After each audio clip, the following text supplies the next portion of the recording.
podcast is part of the Sports Social Podcast Network. Hello and welcome to the Paddock and the Pavilion with Stephen Wallace. In each show, Stephen will interview someone connected to the world of horse racing or cricket. Alcohol-free, trying to hold off the cavalry. Wouldn't be a day that I haven't thought about alcohol-free in the Guineas. Just to get there is a challenge.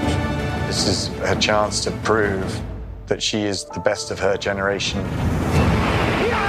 Royal Ascot. Box office drama. This is the defining period. There's a shadow hanging over me with this band. Extreme drama here at Royal Ascot. The jockeys will give evidence like lawyers in there. Very, very tense. Oisin Murphy has burst through. Go on, Oisin! Veering, violently left-handed. Oh, what the It does define your career. If he doesn't win, I can honestly say he will go to his grave an unhappy man.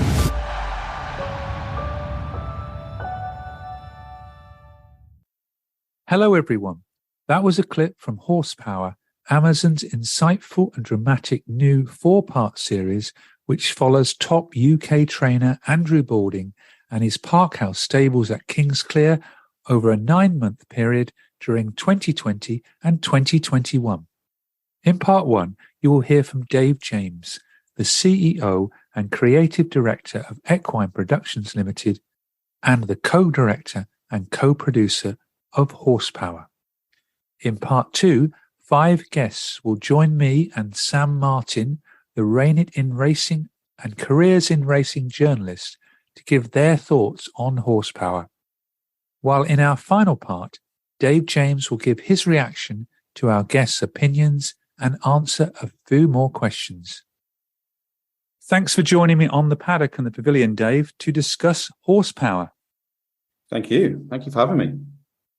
We have had the Amazon all or nothing behind the scenes programs for Premiership football clubs, but whose idea was it to do the same for a racing stable? Well, it's been an ambition of ours and our company, Nathan Horrocks, Sam Fleet, myself, for a while to do documentary storytelling. We've done short features in the past. We haven't had a series on a major platform before. This particular idea was a kind of an amalgamation and growth of ideas. We also have one of our racing consultants, a guy called John Maxey, involved with a company, and he had some close links to a financing company called Lawton Entertainment, who are our co-producers. John and Nath took the original idea to them. They liked it. And then we got some exec producers on board, and the idea kind of evolved into what it turned out to be. Yeah, we've featured the fall on our own podcast here. Why did you choose Andrew Balding's Parkhouse stables? Well, I mean, it's extremely difficult to get buy-in from people to do a series that you go behind the scenes and you expose everything. We didn't want to go somewhere where they had a load of caveats. We wanted to be able to go somewhere where we'd be accepted, spend time, and be able to tell an unbiased story. Andrew's offered a variety of things. It offered 2 forward-thinking people in Annalisa and Andrew. It offered an amazing location that you could get breathtaking scenery, but also the privacy that perhaps a Newmarket or a Lambourne or another training centre didn't quite offer us to do this series. But ultimately, we needed a team that would open their doors and give us access to do what we wanted and tell a true story and not hide what happens in an operation. And you need a yard of big enough scale and confidence to do that. And that's what Andrew and Annalisa both offered us. Because where you're filming at Kingsclere, it's like a little village in itself, isn't it? Oh, it is. I mean, Kingsclere is a tiny little village, and Parkhouse Stables are the biggest employer in that village. And then Parkhouse Stables within themselves are a little village. It's extremely beautiful, historic yard. it painted itself really with a lot of the pictures. I just had to point the camera in a direction, and there's beauty to be held everywhere. It is such a wonderful place with a rich history of racing, and that is also another part of it. We were telling a story, but there's a lot of history to be told about in racing. And as you see through the different episodes, we talk about the classics, and we wanted the yard where we're in to reflect the whole series. And I think Kingsclere did that. It's an extremely historic place, but they're also very forward thinking. And did you have a plan to start with of how you would, we've had 4 episodes, how the series would evolve, or did events sort of change the plan along the way? Well, the pitch was always between 8 and 4 episodes. With the budget we had, we settled on 4 episodes. It was the narrative remained, whether it was 4 or 8, it was always going to end in Royal Ascot. And it's difficult within racing sometimes to find a definite end or a place to conclude the story, but Ascot had that for us. It had a championship within it for both trainers and the jockeys. And it's the highlight of the sort of British summer racing calendar. It's also the meeting that the globe knows. So it had a very specific place within our narrative to not only tell our story, but get it commissioned and get the wider population watching it. Then we knew we wanted to start in the sales. We wanted to tell the whole story about racing. We wanted to start from acquiring the horses. So that started in the October sales. And in terms of key horses to feature, we had a few. We had an obvious steer of who to look at, and we had to follow quite a few storylines. And we always wanted to include the classics that came up in episode 3. So there was very much a plotted journey. There were narratives in there that we knew we wanted. We knew we wanted to tell Abdul's story in episode 2. But then it was live storytelling. Stories always come up that you don't know about. And as we were on the yard, we would maybe gain a bit of the trust from the whole team there, and we'd discover other stories that we didn't know about. So yeah, there was very much a backbone, but other stories came to the fore during the shooting process. And watching the programs, Annalisa Boulding, she almost became a star of the whole show. Was that the intention to start with, or did that sort of come along as the series progressed? I had worked at the stables. I filmed other things, other content there in the past, and I wouldn't say I had a relationship with either Andrew or Annalisa, but I kind of knew their characters. We always knew Annalisa was going to be important to maybe translate the racing industry to the wider audience. What I never realised is how important she would become and what a star she would be on screen, and what a role she would play within the documentary. I mean, if she wasn't there, we might not have gone with Kingsclere, but we chose Kingsclere because of the team. We chose it because of Andrew, because of Annalisa, and the whole environment. In short, no, I didn't know what a star she would become in the series, and I'm very grateful of what she did and how she helped us out with filming as well, because you see the on-screen side of her. I got all elements. I got help in me. There was a scene just before Royal Ascot where Oisin is doing a piece of work on a horse called Bounce the Blues, and he gets a bit close to the pair in front of him.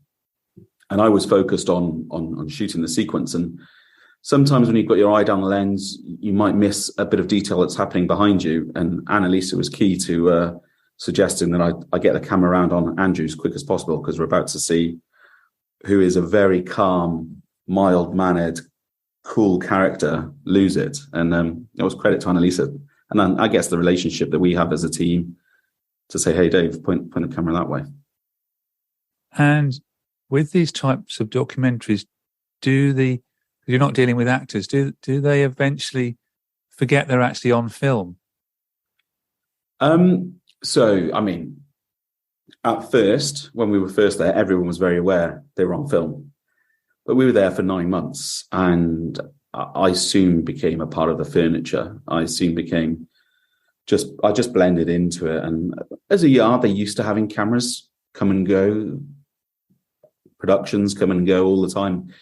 But I guess I somewhat, and John as well, John Maxey, who was producing on the ground and co-directing, we started to blend into the background in terms of the team knew we were always going to be there. So they didn't really worry about us. And ultimately, they trusted us. I mean, we were visible. I'm saying we blended into the background, but they trusted us. They trusted we wouldn't be in the way. They trusted we would represent them in true light. And for those reasons, we did blend in and became a little piece of the furniture, really. Because, as we've said, it was a very personal story about various individuals throughout the 4 episodes, especially Oisin Murphy, who was banned from riding for a period at the beginning of the program. How difficult was that to handle? Oisin was signed up to the series long. I mean, we were talking 9 months before the series even started. 6 months maybe. And Oisin was signed up long before the misdemeanors happened. They happened within the first episode, and it came to light within the first episode that he was going to have to serve a suspension for having metabolites of cocaine in his system whilst riding in France. We had a frank and honest discussion with Oisin, and he was more than happy to continue because he was very aware of what had happened, and he was happy to tell that story on camera. I mean, I ended up going to France with Oisin during the COVID period, during lockdown, and going to France Gallo, where he had his hearing, and he didn't hide. You know, we went on that journey, and he wasn't hiding from me what he had done at that moment in time.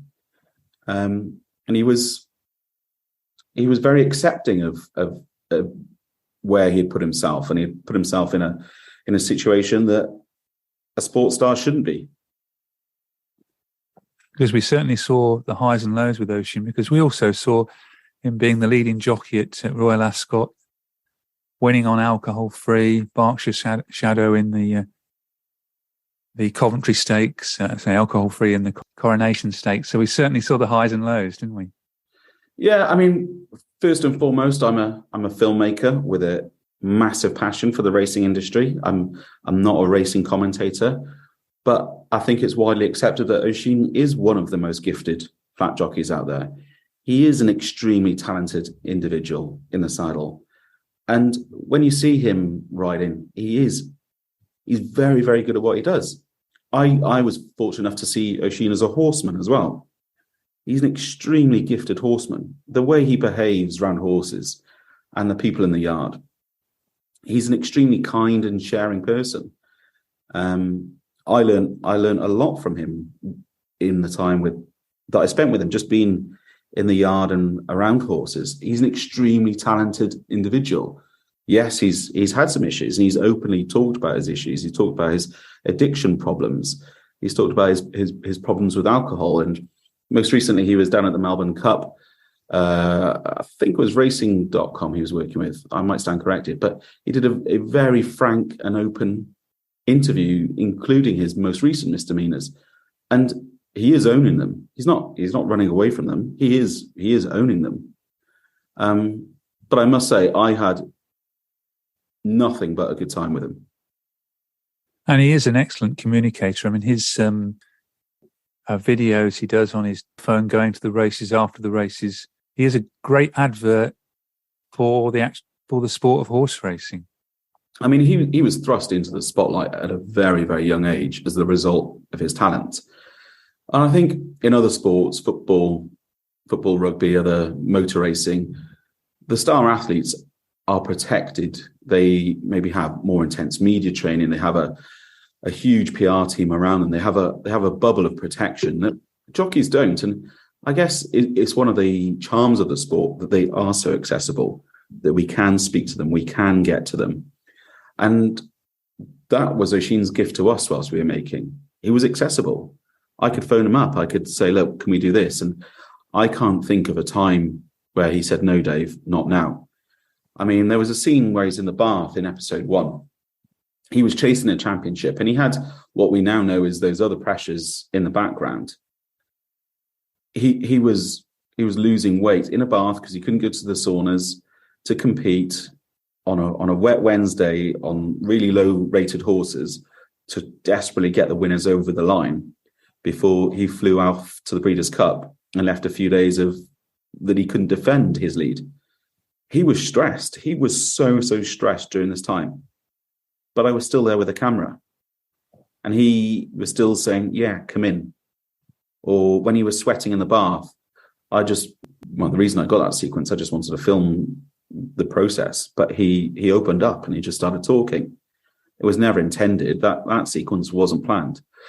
So Oisin's gift was his accessibility, and I'm really grateful for it. Well, thanks for sharing that. Another key story I thought was Abdul, who then left Kingsclere to try and find his brother in Chad. It was so Abdul's story we were aware of. We knew the story. I read the book before he's got a book out. I read the book before we went, and the original plan was to spend a lot more time with Abdul. But he is a character that needs to gain the trust of those around him. He needed to trust us, and it wasn't fair that we just steamed in there and asked his story. And had we done that, we wouldn't have got his story.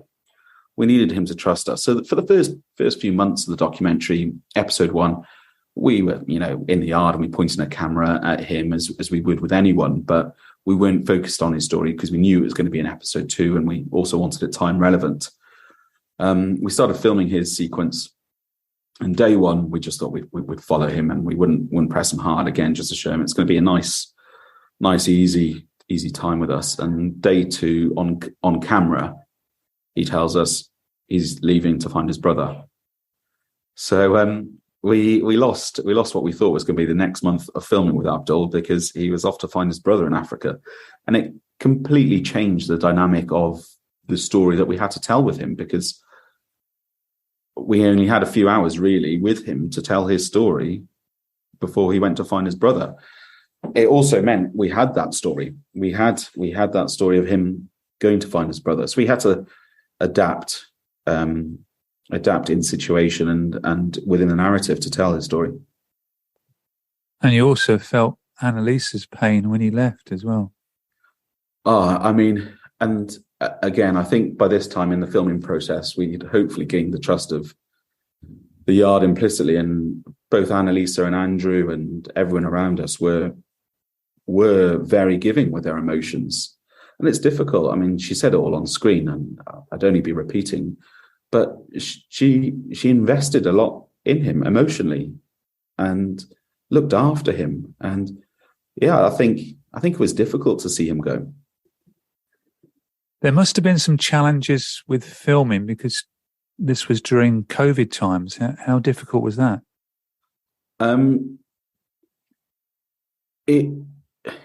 Filming on the race courses was extremely challenging, and I think there's probably some of the weakest scenes where we would go to the Guineas, and I could film from one fixed position. I mean, that's through no fault of any of the race courses. I was extremely grateful that they gave us the opportunity to be there at all. But I have to cover a story from one fixed position. It was difficult, it was challenging, and the series isn't better for it. However, filming at Kingsclere, and for me, selfishly and personally, it was a huge relief that I got to go out and film. And the team at Park House put very strict protocols in place. I had to have temperature tests, and I think that's seen on screen as well. Before I came in, I had to do all the testing to make sure I wasn't carrying anything before I went in. But the rules allowed me to go in, and for me, it meant I got to leave home. I got to go to Kingsclere. I got to do my job. I got to do my passion. And for many around the world, they didn't have that, and it was stripped away from them in this period. I'm extremely grateful I had the opportunity to carry on working and do what I love. Yeah, it was a challenge, but I was out there. I was out there in the real world. I was enjoying my work. So from a selfish side of things, I was extremely grateful that we could still press ahead and make it. But it did make things challenging. It did make it challenging to show the sport in its best light. The Guineas was no crowd, the Derby restricted crowd, Ascot restricted crowd. It was very challenging. Is inflation taking a bite out of your grocery budget? Andrews Federal Credit Union is here to help. Introducing our Inflation Buster Share Certificate with 5% APY for 7 months, now through December 2nd. Bring your money to Andrews Federal Credit Union today. The Inflation Buster account must be open with new money. Andrews Federal Credit Union membership is not just for the military. We also serve the community. Visit andrewsfcu.org. Federally insured by NCUA. Membership eligibility required. APY equals annual percentage yield. Must have $1,000 minimum balance to earn advertised APY. Let's just take a break now and hear from our guests. We begin with actor Robert Bathurst of Downton Abbey and Cold Feet fame, who is currently starring in ITV1's series The Larkins. Robert is followed by Tania Kindersley, a writer and part of the charity Horseback UK, who spoke to Sam Martin. Now, I'm sure a lot of you listeners will be familiar with Robert Bathurst from your TV screens, but did you know he's a racing fan? Well, he most definitely is, and joins me to discuss horsepower. Hello, how are you? Samantha, hello. Thank you for having me on. Brilliant. So I suppose the best place to start is your general thoughts on the series. What did you make of it? Horsepower, I thought, was a really good bit of work. I thought it was beautifully shot, and I think it has a wider appeal. I think the intention of it is to go more widely than people like you and me, and who racing fans, people who know something about the game. But nor did it sort of talk down to people who didn't know anything about it. Nor was it so simplistic that it would have been not appealing for people who do know an awful lot about it. I thought it balanced it really well. And it was one of those rare documentaries, and they're rarer than you think, which aren't planned beforehand. So many documentaries now where people go abroad and all the coincidences are sort of pre-written by researchers. The presenters sort of know who they're going to be meeting. They know what's going to happen. But what this Horsepower did in its 4-parter, which I think is on Amazon Prime, is that right? Yes. It's worth finding because it is an unfurling series of unexpected events. And what it does is it summarizes really or epitomizes how uncertain racing is, because that's one of the joys and the beauties of the sport, or any sport, but racing in particular, where hope is the only thing that holds it all together. And the expectation, however nailed on a favorite it is, you can't expect to win. And what's more, because of the nature of the way it was filmed, it was happening in real time with Andrew Balding's yard, and no one knew what was going to happen next, which is, as I say, very rare for a TV documentary. And it was very, very exciting, beautifully shot, and compelling because of the human and equine stories involved. And you really got involved and started rooting for particular horses, particular people, and their particular narrative. Yeah, I completely agree in that it kind of epitomized the unpredictability of our sport. And I think it, like you say, the wider, broader audience that it can interest, because racing has a lot of negative stereotypes. But I don't know about you, but I think showing all access to racing is going to really help to maybe combat the negative aspects of racing that the general public consider there to be. Yeah, I think that racing's oversensitive to that in some ways. I think they're always putting themselves on the back foot, and they allow any criticism. Okay, has credence, but the fact is, it's a great sport. I agree that there's all sorts of antis running, but I think that racing shouldn't run scared from them. I think that they're doing their best to say to talk about welfare and everything, but I just wonder if racing shouldn't be more confident than that. and just not ride roughshod over, but just say, this is what we're doing. This is what it's legal what we're doing. No one claimed that it isn't. It's also really exciting, and it's about real risk at a time when risk is so carefully assessed the whole time. The racing has inherent in it an element of risk, which is just ungovernable. You just don't know. You can't reckon on it. You can't say, how risky is this? It's all dangerous. And given that it's all dangerous, that's the starting point. And don't say no one should do something dangerous, but it is. It is incredibly dangerous, and it's exciting, and people do it, and they love it, and it's legal, and people should come and get involved.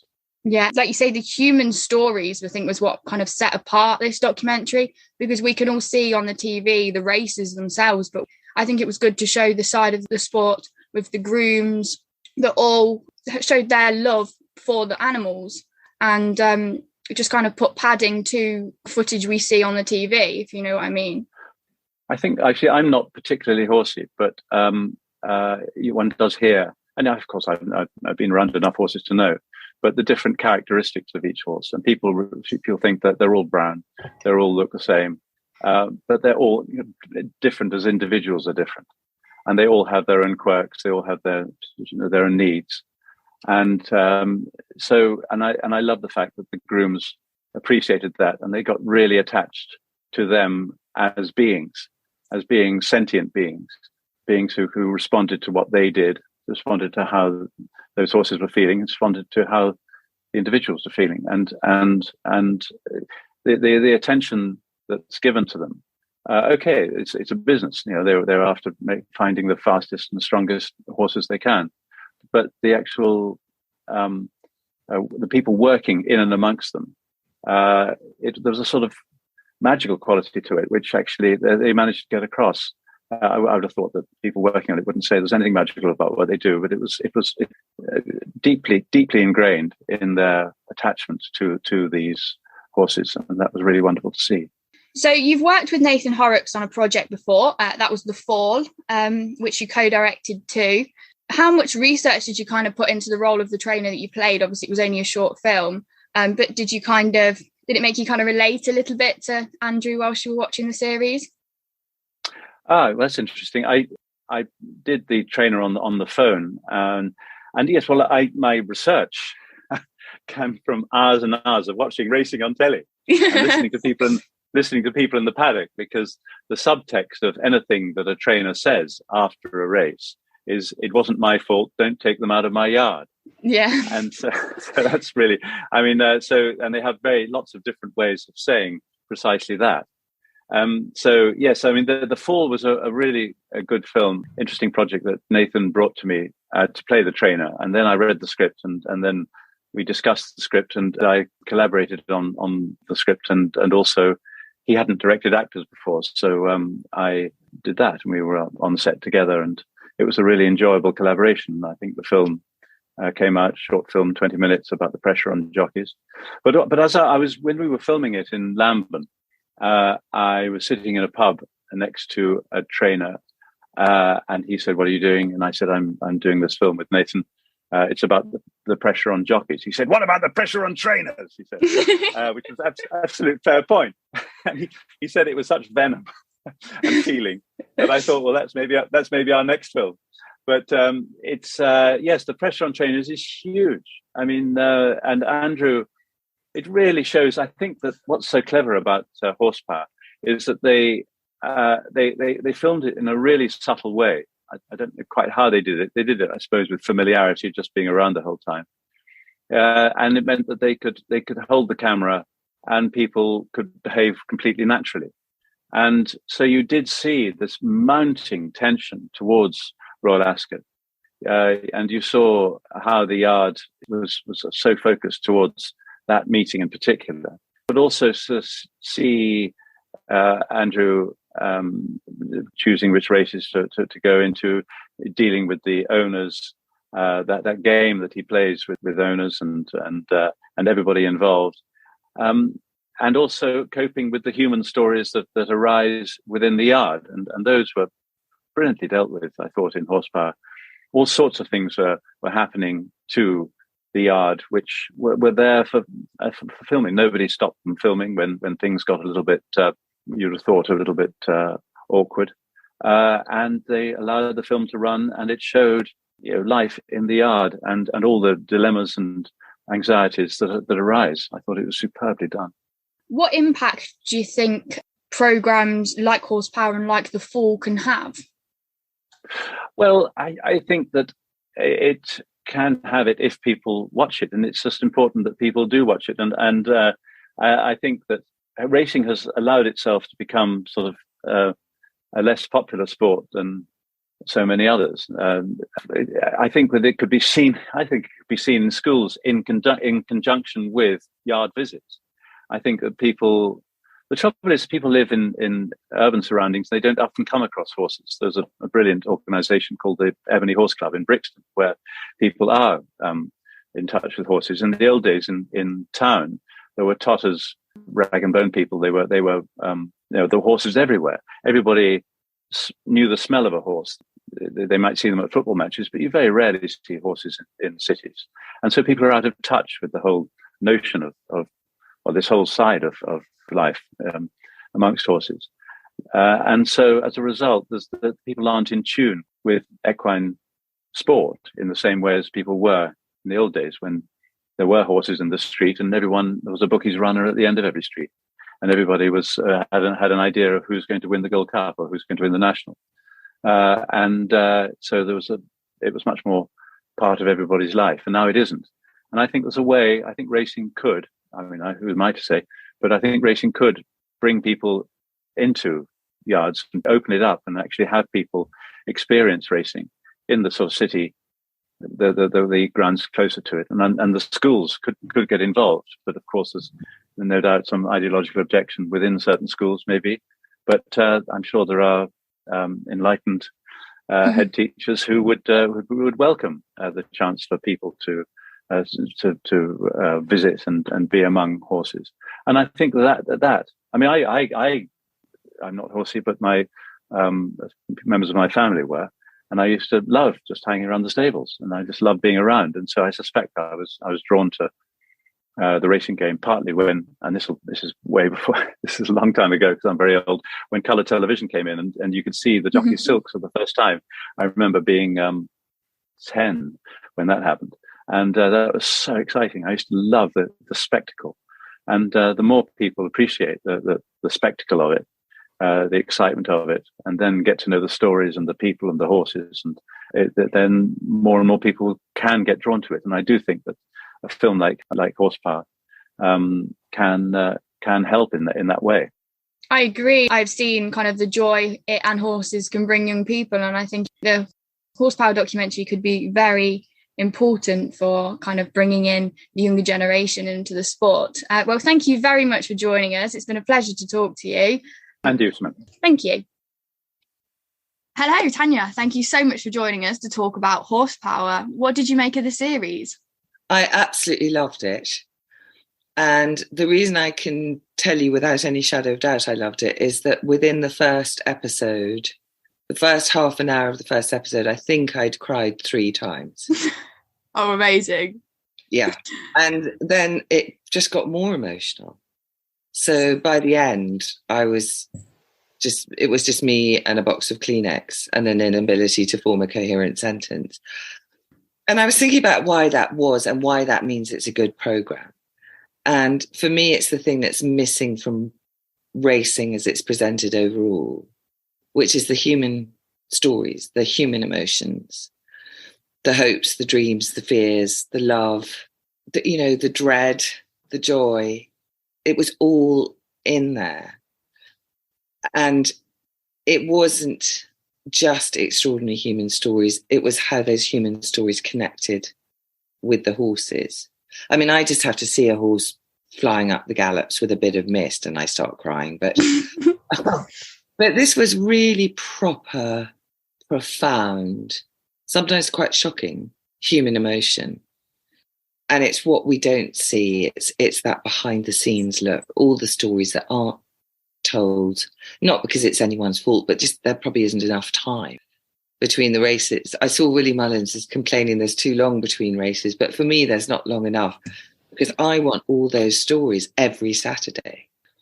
But what was so lovely is that what the programme makers did was they gave it space. They didn't try and cram it into 90 minutes. They did those 4 episodes. So we got really involved with the individual horses and the individual people. And I think that's why it made me cry. They gave it time to unfold. And I thought that was a really courageous decision because everything now is about sound bites, isn't it? Yeah. Everyone's attention span is shorter. They said, no, actually, we're going to take our time and we're going to tell these stories properly. I agree. I think that's a really beautiful part of it with the kind of 4 clear kind of sections, but you had those threads running through. You became invested in the horses, like obviously alcohol free. She was recurring. She's a star. I did think at the time you'd really like the way kind of an example would be like Maddie O'Meara with Bangers, Bangkok, and the kind of the relationships that the staff and the horses obviously have. Yeah, that was huge for me. And I do think racing is getting a little bit better at showing that. They really did that in Horsepower. And there's another side to it too. It's not just the connection between the individual human and the individual horse, but they showed how all the horses have completely different characters, you know. And if you don't know much about racing and you just turn it on, you'll just see lots and lots of half-ton flight animals who all look pretty much the same. But the idea that they are all completely different, they do have their own characters, they have their own little comedy quirks. I swear some of them have a sense of humour. They have their loves and hates just like humans do, their likes and dislikes. And the fact that the people who work with them every day tune into that and understand them in all their complexity, I find that incredibly moving, actually. It's not just going in and mucking out and cleaning the tack and riding out. It's a real act of mind and heart. And I did think they showed that very well. And also it was really funny. Some of it, the singing was fantastic, I thought. Yes, it kind of encompassed everything that we know is so good about racing. And I think it could have quite a brilliant impact if it was put to those outside of the sport. Do you agree? That's what I really hope. And I hope a double thing. One is that it has a wider reach because all human emotion is there. You know, it's almost Shakespearean in its reach at some point. Just there was a tiny bit, it wasn't a big part of the series, but just that bit when we saw Ian Balding on his hack, and whether you know that he trained Mill Reef or not, what you're seeing is what happens to all of us when we get old. You know, we're not the titans we once were. We lose our physical strength, our mental strength. And his mind cruelly is going from him. And yet there he still was on his gallops, on his horse. He understood that, didn't he? That was a very small bit of it. And this is what I mean by the universal human emotions. Whether you understand anything about racing or horses or not, you know what that feels like. We've all watched people in our lives get older who we love. And it's an incredibly bittersweet business. So there's that, there's those universal human emotions which touch human hearts. But there's also that thing of, which I think is incredibly seductive, is that it's the lifting of the curtain. People love backstage, the peak backstage, what's really going on. Not just all the hoopla and the ascot and the hats and the, you know, the hullabaloo, but all that getting up in the dark, all that love, all that worry, like when alcohol free, suddenly she went in her coat and she had the, you know, her little infection and her wind wasn't quite clean or whatever it was. Were they going to get her back? And the worry and the love and the sleepless nights. Yeah. What I hope is that not only that reaches a wider audience, but it might encourage other filmmakers or even regular television programmers to start doing a bit more of that, to show that it's not just the cliche of, you know, billionaires and very, very fast horses and winning millions of pounds. It was actually, for me, one of the most moving bits. The awful thing is I can't remember his name. The gentleman who started up his business from scratch in Reading or somewhere, and he had a winner at the royal meeting. Was it Berkshire Rocco's owner? Yes. That was him. But, he wasn't royalty. He wasn't a plutocrat. He wasn't a Saudi prince. He was a really hard-working bloke who'd still worked incredibly hard, built up his own business, bought a horse not for millions and millions of guineas, because that was his dream, and that was the dream that he promised himself. And then he won. It just gives you goosebumps, doesn't it? It gives everybody hope in a way, because obviously a lot of the series was centred around like book one, where people are willing to spend an eye-watering amount on just a horse. But, you know, anybody can do it. And I think even though it obviously did focus on such a big yard, it did kind of show the universality of it. And I think it's really important to get that across, because I think public perception is it's for the knobs and the plutocrats, and that somehow they don't care. It's just the racehorse is just another commodity. I think there's an element of that. So when you see someone like the Berkshire Rocco fellow, you understand, no, it's for ordinary people with ordinary hopes and dreams. It's why I think that the rise of the syndicate is such a brilliant thing. Yeah. There's people who will never be able to afford a million guinea yearling can still get involved. And actually, I thought it was really interesting what you said about the fact they focused on a big yard. And I see why they had to do that. And I thought they chose very well. There was a lot of beauty. I mean, the aesthetics of it were stunning. And I think, again, that will reach out to a wider audience. But if people were to do future films, I would love them to focus on a really small yard. With Andrew Balding, it was brilliant because you could see the top class horses who can win the top class races, and he'll have a selling plater, which, you know, trundles around on a Wednesday evening and still is loved and adored just as much as the $1 Million Babies. But if you went to a smaller yard, you'd see that, well, perhaps that more ordinary humanity, in that you're not flying off to Dubai. You know, you're not going to the Breeders' Cup. Yeah. You are probably going to a wet Wednesday night at Wolverhampton, or if you're a jumping yard, you know, to one of your favourite country tracks, which we all love. I'm particularly fond of Huntington. Very, very happy memories of very, very foggy days at Huntington. To just show the sweep of it, the dramatic sweep, the human sweep. It's very easy to focus in on the superstars, the humans, all the horses. So what I'm hoping is, yes, it will reach a wider audience. It's brilliantly made. It's incredibly involving. But I'm hoping, if it's a success, and I think it is that it might encourage other filmmakers to go and shine lights at other backstage of the racing world. That's my hope. And I'm a dreamer, you know, I'm an optimist. Changing the generations, I chatted to young Michael Vockins, a work rider for Newmarket trainer Harry Eustace, along with Ricky Hall, a previous guest on the podcast, who was the groom and work rider of the 2022 Cartier Horse of the Year, Baid. I thought it was a brilliant programme that sort of gave an insight to British horse racing to a wider audience that might not necessarily look into it or even really think about horse racing in a different way. And what were the highlights for you, Michael? Probably getting to watch when they were at Andrews, watching all the people caring for the horses. It shows, you know, how much we do actually care for them, because there's a lot of opinions about us not really treating them right and that, but that just, you know, there's evidence right there that we love them. And for someone who works in a racing yard, do you think it accurately showed what happens in a racing yard? Oh yeah, definitely. I mean, obviously every yard is different, but most of the things they do are very similar to what we do. And yeah, it's definitely very accurate in what they show.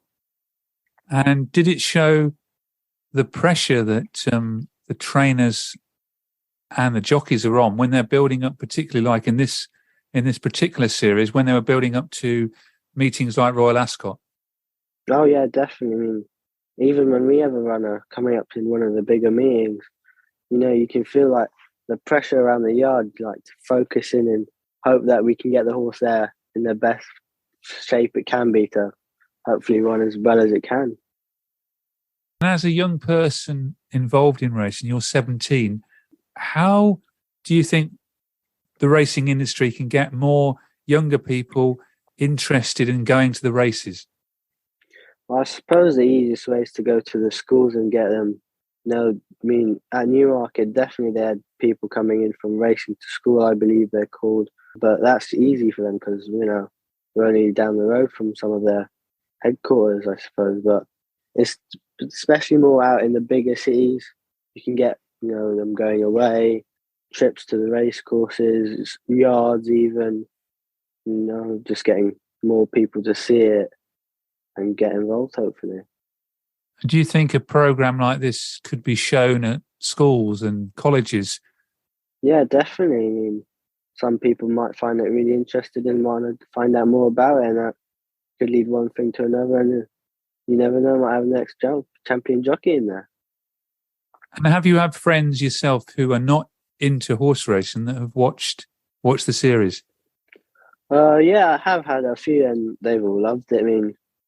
They talk to me quite a lot about it, so they've got a fair bit of idea, and some of them have had parents or people in the family who've worked in the industry, so they will still know a bit about it. But yeah, they've enjoyed it as well. What sort of things did they like about it? Because I think that's important, isn't it? Yeah, I think they just enjoyed really watching all the programs and finding a bit more about it. Because when their family used to work in it, was quite a long time ago, so they can sort of see the differences now in the industry. I think that it's good to let the public in a bit to see. We need to get public interest up in racing, and I think letting them see behind the scenes is great. There's been documentaries for every other sport, so it's worth having it for racing and let everyone see what goes on a bit more and make it a bit more opaque to the public. And did you think it showed a true reflection what goes on in a yard? It was a slightly dramatised version of what goes on, but I think it painted quite a happy picture of what goes on in the yard and maybe didn't show quite so much of the hardships of everyday life in the yard for the lads, but it was following the trainer, and Andrew Balding's a great trainer. It certainly showed the care that grooms like yourself give to the horses. Yeah, I think it did show how much it means to lads when they look after horses. That was something that came across very well in it. It showed how much it does actually mean to the lads, and they're not getting rich off the horses. They're the ones that are doing it for a wage every day, and they have to do it for a bit of love rather than just for the money, because you're not getting rich in the game. And I think something you must have experienced this year, the pressure that goes with having a fantastic horse like Baid, which obviously Andrew Balding had with alcohol free. Yeah, it was great, and since that's been recorded, she's gone and won a Group 1. She won the July Cup this year, and it shows that even if you think your horse is in the best possible condition, you don't know what everybody else has. That's what it is. You're getting your horses as good as they can be, and it showed very well how much time and preparation goes into that for trainers, for the lads, and for everyone. And do you notice working in a yard the difference when you've got the big meetings coming up like Royal Ascot? Oh yeah, you can tell that there's big races coming up. The nerves that Haggis says that he doesn't feel definitely start to show. So it wasn't surprising to see that they obviously come out in Andrew as well. Our final guest is Racing Post bloodstock journalist Kitty Trice. I really enjoyed it. It just showed a different side, and everyone says that in a sort of cliched way, but it just showed the sort of cog behind the yards, behind, the trainer, in this case, Andrew Balding. And it just showed that there was plenty of rough to go with the smooth. Like, obviously, Mr. Balding's a fantastic trainer and, top class trainer, but I just loved the bits that showed, trying to get alcohol free to come in her coat and that sort of thing. It was particularly insightful. I mean, it really does just show that horses aren't machines and that, they have to be treated individually to be at the peak of their powers. And that was one thing. Another thing was the sort of more human side of Oisin and the different stable staff members. It was, I really enjoyed that bit as well. Yeah, it was one of the things I was going to ask you. How did you think it handled the difficult subjects? I thought I handled them well. Like, there was no sort of holding back. Like, they were saying this was going wrong or this was going wrong or not so well. But I just think that's so important to show, because as with any living, breathing thing, things can and do go wrong, and horses are no exception, really.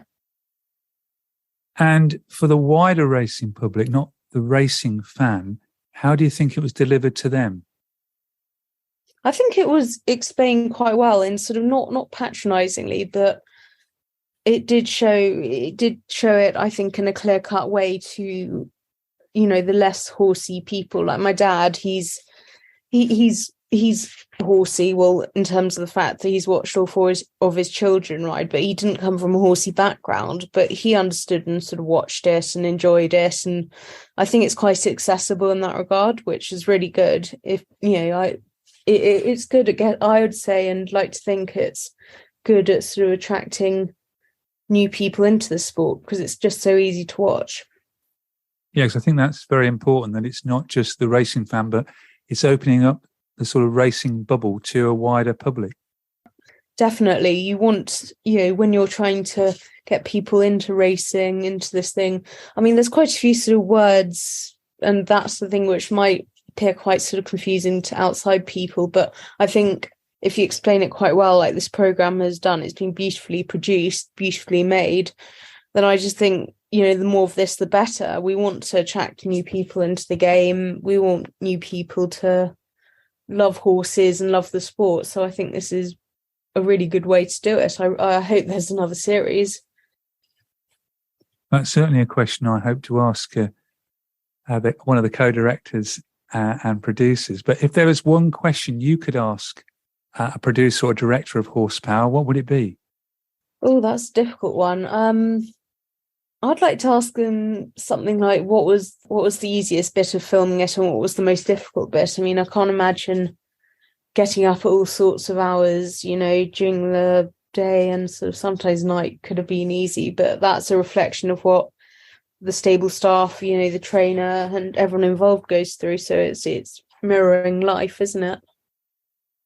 And you think it showed which we probably don't see when we're watching racing on the television, the pressures within a yard, which the trainers and the jockeys go through on a daily basis? Yes, I mean, there's just, I think behind the scenes, we don't always see sort of reality in terms of what is going on. I mean, alcohol free was one example, but it takes a whole team to make these horses, to get them to full fitness and to their prime. And especially, I think, when you're, for flat racing, when you're aiming at these horses at classics, when they've got stallion values, it's quite difficult to sort of realise from outside just how much pressure there is on the team, really, when it comes to that sort of thing. And part of the bloodstock team at the Racing Post, you're going to be at Tattersalls when alcohol free goes up for sale. Yes, I'd love to be there. She's been a fantastic mare, just so versatile, so talented, a real flag bearer from one of the first crops of No Nay Never. I mean, she's fantastic. I'm sure she'll make plenty of money. She's done her connections proud, as they say. Now on to part 3, and I think to start with, Dave, we must thank Sam Martin for her superb interviews with Robert and Tania. Absolutely, I thought Sam was brilliant in her style and line of questioning. I thought she did such a super job. What's your reaction then to our 5 guests? I mean, yeah, it's amazing, and I mean, most importantly, you've got such a good spread of guests there giving their opinions and their thoughts. And it is quite overwhelming to hear the reaction from such a variety of people, because that was the aim of the series. We wanted to appease we wanted the racing industry to get behind it. We wanted the racing industry to hold the credibility of the series together and not alienate them. And that was a clear aim from the start. And then when you've got industry professionals and people that work within the media giving those beautiful thoughts to our series, it is amazing. You know, Robert Bathurst has been involved in some of the biggest productions there is, and when you've got him waxing lyrical, it's very humbling. Talking about Robert and Michael, 17-year-old work rider in Newmarket, they both thought that could the series reach some younger viewers, like the Racing to School initiative? I mean, our series covers some challenging topics, maybe not appropriate to an under 18 audience. We felt we had to do a warts and all series and not sanitize it. But I think there is a place for this sort of content for attracting in a younger audience. And I mean, that is the difficulty of this. It's how do you go about creating a series that people feel is genuine, reflects exactly what's gone on, and attracts a wider audience. And we had a lovely tweet in, I can't remember the name of the person that tweeted, but they had shown their son, despite the content being in it, their son had then taken the series to his schoolmates, and his schoolmates had shown the series around, and it culminated in a group of them who had never been racing before booking tickets to go to Champions Day. And that is what it's all about. We achieved it with that little group. Hopefully that happens many times over. But there were people out there saying, look, we're not from a racing background and we love the series. We got it. We want to go racing as a result, and turned up at Ascot for Champions Day. Is it possible that sort of some edited versions without certain topics could reach a younger audience? I know that's more work for you. A lot of work went into this one. I actually don't know what that would do with the Amazon rights. I suspect not, because Amazon have bought the show. It's their show. It's not my show anymore. They've bought the show for rights. I say Amazon, it's Prime Video. Let's get that correct. For the UK and Ireland, and then the show will also go to other territories globally on different deals. So it becomes a little problematic to start creating different versions for different territories. I'm not sure I can give you a cleaner answer than that. But maybe it's a food for thought going forward, how we can make a series that has the biggest reach, as well as fulfilling our targets of being authentic. Yes, I think that came through with some of the guests, that if it was possible for a wider reach for the show. Yeah, and there's been a lot of talk of wider reach, and maybe it would have been better focused on a mid-tier jumps yard, or a different stable that perhaps wasn't considered one of the top 5 in the UK. But ultimately, we need to get a series commissioned first. And what commissioners or what distributors are prepared to go out there and put their neck on the line and commission a series that they don't really know about. I think we have to remember, outside of the racing bubble, people don't really know how to market it. They don't know what to do with our product. So we need someone brave enough, first of all, to take it. And that's what Prime Video were. They were brave enough to take it. So that was the first step to getting a commission. We can talk about wider reach and what we all want as individuals and fans within the sport. But goal number 1 is to get a commission. And you need certain lines of storytelling to get a commission. You need your champion jockeys, and you need your Royal Ascot's. You need to be at a certain level of the sport that they know has an appeal to a wider audience. And with that came our pitch proposal. And I mean, Oisin's misdemeanors were never intended, but I think our credibility would have gone out the window had we admitted that, to think about a wider reach. I mean, ultimately, it's on platform. It's not behind a curfew or a watershed, but it does contain his whole story. And I suppose Amazon's football documentaries have been Manchester City, Tottenham, Arsenal, major sort of Premiership football clubs. Yeah, I mean, it's exactly that. They're documentaries. You go in at the top end because that is what sells, and that what filters around. The one that was good, and perhaps not the top end, is the Sunderland Till I Die. And I think if you look at Sunderland Till I Die compared to some of the other All or Nothings, is actually Sunderland Till I Die was rawer and it had more real content in it.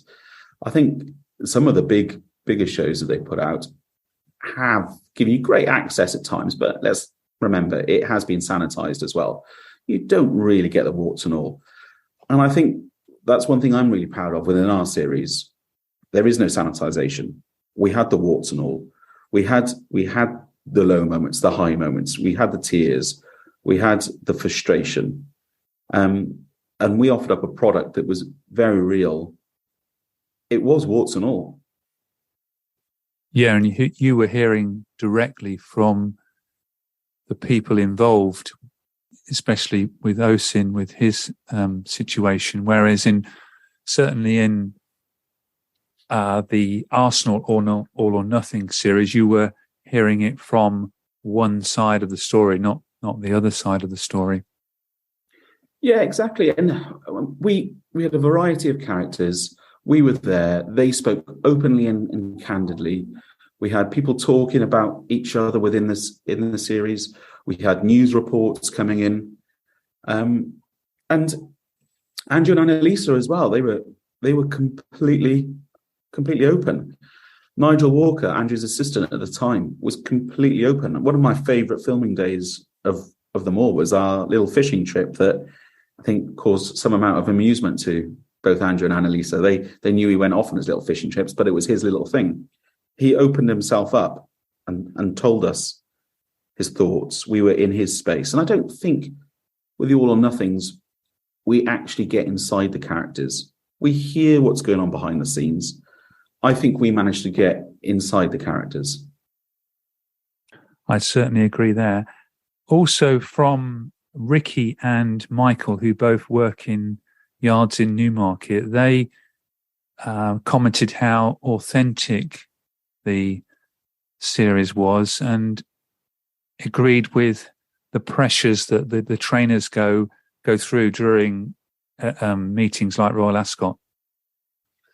Yeah, I mean, crikey, when I take a little snapshot of the season, it is a roller coaster. The whole season is a roller coaster, preparing horses for the big meetings. And I mean, it doesn't have to be the big meetings. No matter what yard you're in, you're preparing for a race. And let's not forget, these work riders and grooms are so invested in the horses that they're connected to. They treat them as if they're own. They know the horses' individual characters. They know their quirks and foibles. And they are so connected to these animals that the pressure is there because of the desire to see them perform their best. And I think that's evident in every yard across the country. And hopefully we've represented that well. I mean, Abdul's race at Wolverhampton with, forgive me her name. I should know the mare's name. Forgive me. But it was a really cold winter Wednesday at Wolverhampton. And it meant a lot. It meant a lot to go there and get the win. I must ask you one final question, because it was a question from our last guest, Kitty Trice, who is a Racing Post bloodstock journalist, and she said, you might have mentioned this before, but what was the easiest bit of filming and what was the hardest bit of filming? I have mentioned it. The hardest bit for me as a professional was being locked to one location at the Guineas and not being able to move. And adhering to some of the rules that were put in place at the time was so difficult. I found that a big challenge. And just knowing that there's amazing content out there, even in the time of COVID, and being unable to go and capture it. I found that really difficult. What was the easiest thing to do? Capture the beauty, I think, of Kingsclere. It was, no matter what day, whether it's wet, snowy, cold, sunny, it's just such a beautiful place. So I could point the camera in any direction and get gold. I was very lucky to be filming there. Well, thanks for the question, Kitty. I hope you got the answer you wanted there. And I watched the end of part 4 this morning before this interview, and we had Alcohol Free, the star horse winning the Coronation Stakes in the pouring rain at Royal Ascot. And also, very poignantly, we had, on the Saturday of Royal Ascot, we had Queen Elizabeth II making her, in fact, last trip to Royal Ascot. Yeah, I mean, one of the difficulties of the whole series, and I guess sometimes why commissioners are nervous about a series like this, is you're creating it live. You're heading to a definitive full stop in our narrative, and we don't know what we're going to get till we get it. And it was actually on the first day when Berkshire Shadow came home that I felt a huge sense of relief that we got a win at Royal Ascot. I think it would have been a tough sell not to have a win. We had a lot of darts going there, and Andrew had a lot of good horses with good chances, but it's never guaranteed. So I was a bit relieved when Berkshire Shadow came home, and in such style as well. Alcohol Free, it was a horrible day, and the drama of the day was great for storytelling. Will it be on? Will it be off? Will it be on? I was actually at Kingsclere, and I stayed at Kingsclere, and Andrew and Annalisa had another engagement in the morning at Royal Ascot. So I stayed at Kingsclere just to capture stuff that might happen there. We had another part of the team at Ascot, and I had a call from Ascot, and they were saying, no, it's not going to be on. Stay where you are. Stay where you are. So I stayed where I was, and then I suddenly got the green light late in the day, and I head up from Kingsclere to Ascot as quick as I could, and I actually managed to get into Ascot as Sandrine was walking into the winner's enclosure. So I was running in my waterproofs, firing the camera up, and the rest of the team had captured all the other content leading up to it. But I was lucky enough just to fire up the camera just in time to have Sandrine coming into the winner's enclosure. And then, yeah, we had Alcohol Free later in the day, and that happened after a lot of drama as well, that I'll leave those that haven't seen the series to see. And Alcohol Free, she gave me probably my most special day on a racecourse. It's hard, and I probably shouldn't be so emotionally invested in a story as a filmmaker, and there's others out there that would say maybe I should step back and just shoot the action. But I became emotionally invested with a horse. She's a challenging filly, but she's got so much character, and you become attached to them. And I became attached to her, and being on the racecourse that day with her just gave me so many special memories. And yeah, it's the best day I've ever had on a racecourse. And it was with a camera in hand, and I was soaking wet, and it was challenging, but it was such special memories that were forged that day. And of course, we had the late Queen Elizabeth II on the final day. It was always a will she, won't she turn up, and it was again still a period of COVID uncertainty, but it was really special that the crowd got to see her at that meeting, and you just got to see the respect from everyone. I've seen her at Royal Ascot a few times, and it's amazing how the crowd respond to her arrival and her presence. And yeah, she's certainly been a huge part of our sport, and I think the whole industry is very grateful for the role she's played within the sport. Just a shame we couldn't get Kingsclere over the line for her on the Monday or on a Tuesday or the Saturday.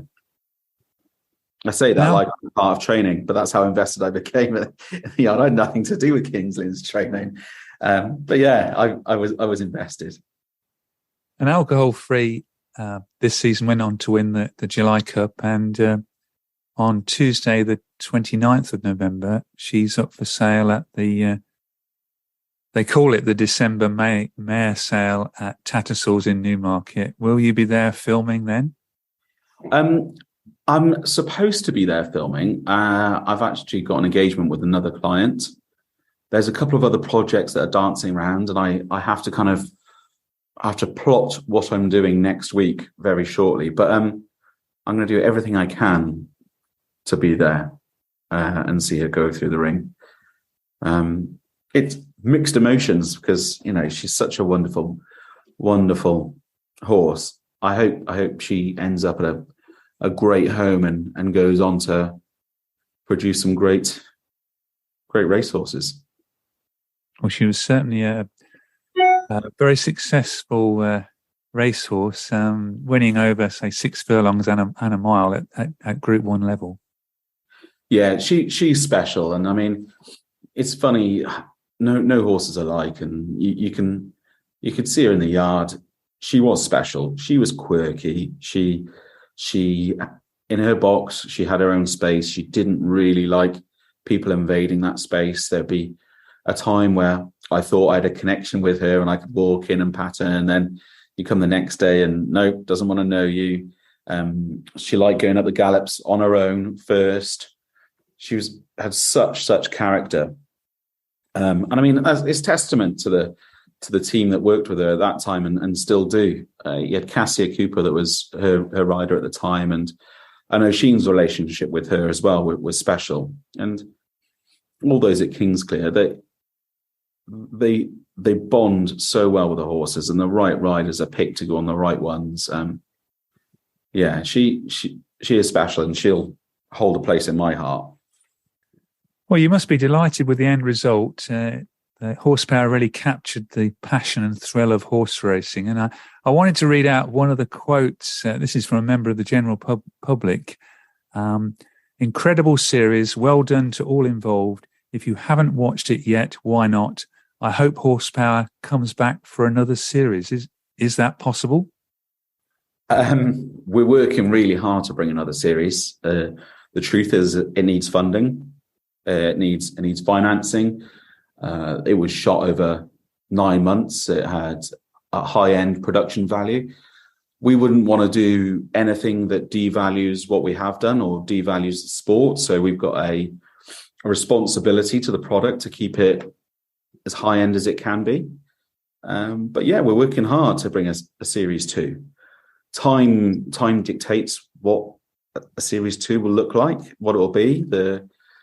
The funding may dictate it, but we hope to bring something as close as possible to what we've got that represents the industry as it is. Well, let's hope so. I certainly recommend it to anyone to try and watch the 4 episodes on Amazon Prime, Horsepower.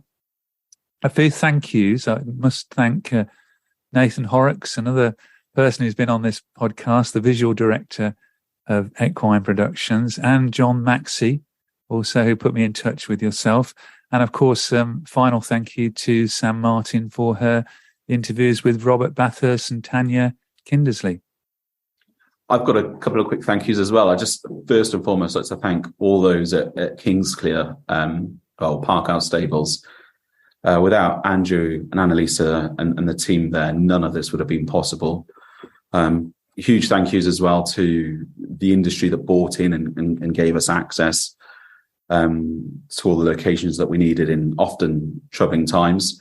Oisin as well, a massive thank you for his involvement and not shying away from it when things got tough. He was there, and he was always open.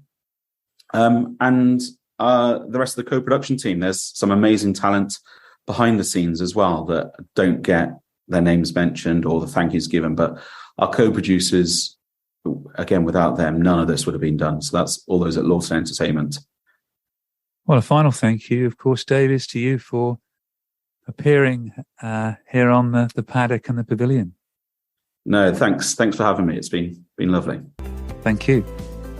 Thank you for listening to The Paddock and the Pavilion. You can download the show on Apple Podcasts, Amazon Music, SoundCloud, Stitcher and Spotify. Follow us on Twitter, Facebook and Instagram at The Pad and Pav. Don't forget, if you like the show, please do leave us a rating and review. Sports Social Podcast Network. Do you know somebody who won't wear their seatbelt? That alarm starts dinging, but they just ignore it. Well, next time, add some of your own dinging. Start going ding, ding, ding, ding, and don't stop ding, ding, ding, ding. Yep, keep going until they click that seatbelt, because if saving their life won't make them buckle up, maybe that annoying dinging will. Learn more at buckleupva.com. Buckle up. Every trip, every time. A message from Virginia DMV.